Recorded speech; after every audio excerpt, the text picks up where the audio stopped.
Саламатсыңарбы, кесиптештер. Биз Камчы Кыдышаевич. Биз азыр биздин армияны жиберебиз деп атабыз. Жанагы объектилерди кайтарат деп атпайсызбы? Алар кимдерден кайтарат ошолор? Камчы Кыдышаевич. Биздин вооруженный армия барат, кайсы бир объектилерди кайтарганы барат деп айтып атпайсызбы? Анан алар ошо кимдерден кайтарат? Объектілерді, қайсы объектілер екенін біз азыр тап анықтай албайбыз. Бұйырса бүгін шешім қабылдала тұрған болсақ, уже Министерство обороны через секретариат ОДКБ будет определять. Негизи биздин башыбыздан мындай случайлар өткөн Кыргызстанда. Бизде эгер муну ОДКБнын соглашениясында бар экен, не только вооруженный армия жибербейли, биз кумпомыш жиберсек деле ошол деле биз ОДКБнын соглашениясын аткарганга деле туура келип калат экен да, мен ошондой ойлойм. Биз эгер азыр армиябызды жибергенде деле аякта ар кандай провокациялар болот. Анан биздин армиянын ошол жерде бир нерсе болуп кетсе, жоопкерчилигин ким алат дегендей болуп атат да.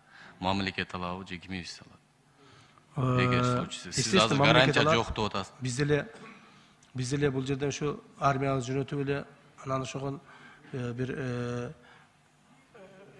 kandaydır bir эме мындай бир жыргап атабыз деген ой жок да.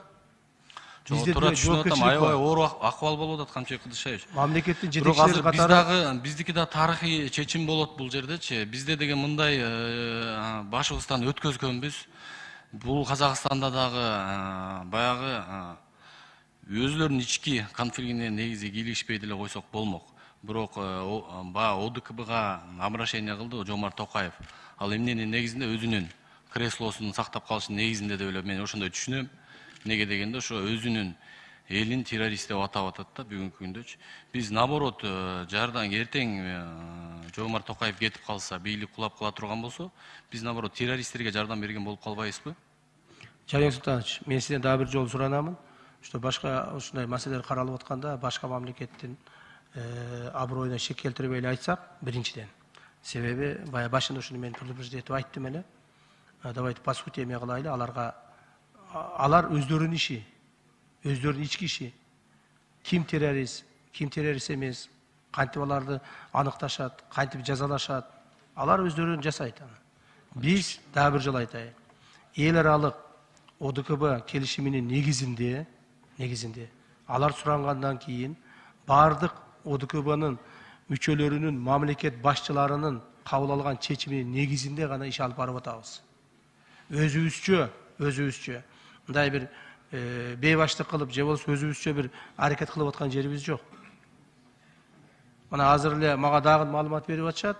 Казакстан уже одностороннем порядке дагы 2 постун жаап атат деп.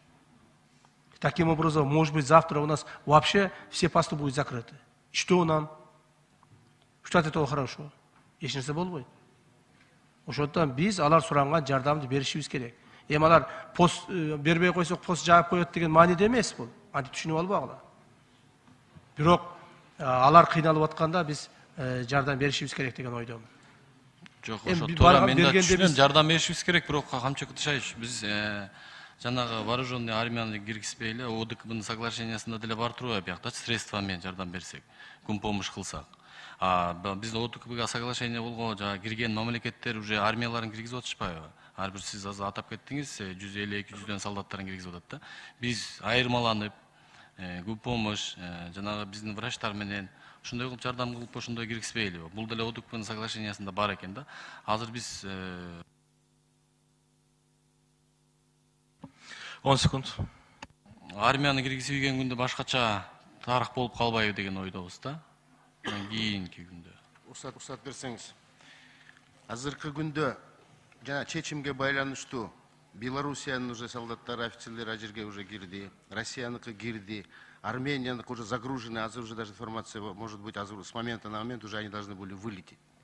Биздин войска уже подготовлены, они полностью, ажердеги биз азыр Камчы Кыдышаевич айткандай, гарантировать мы никому ничего не можем. Даже сидя вот здесь, мы не можем гарантировать, отсюда мы живые выйдем или нет.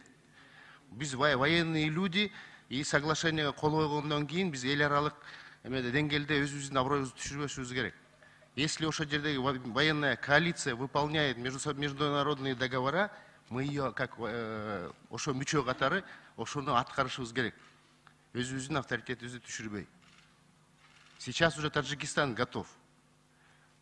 Кантта азыр 2 самолет отурат. Биздин войска ошол жерде, азыр эле ушул жердеги чечимди күтүп атабыз.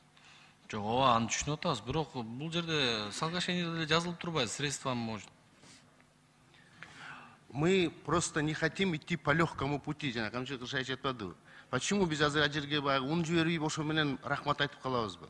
Биз өзүбүздүн авторитетибизди кармашыбыз керек да, ошо деңгээлде. Полноценный член этого международной коалиции. Мы должны вот этот уровень своего авторитета держать. Ни в коем случае. Эртең Кудай сактасын, бизге деле ошондой, биз анын 3 жолу аны өткөнбүз. 4-нчүнүн кереги жок. А то, что там терроризм, это факт. Там головорезы. Больше 20 военных убито уже там. 28 уже. А в основном именно силовиков убивают.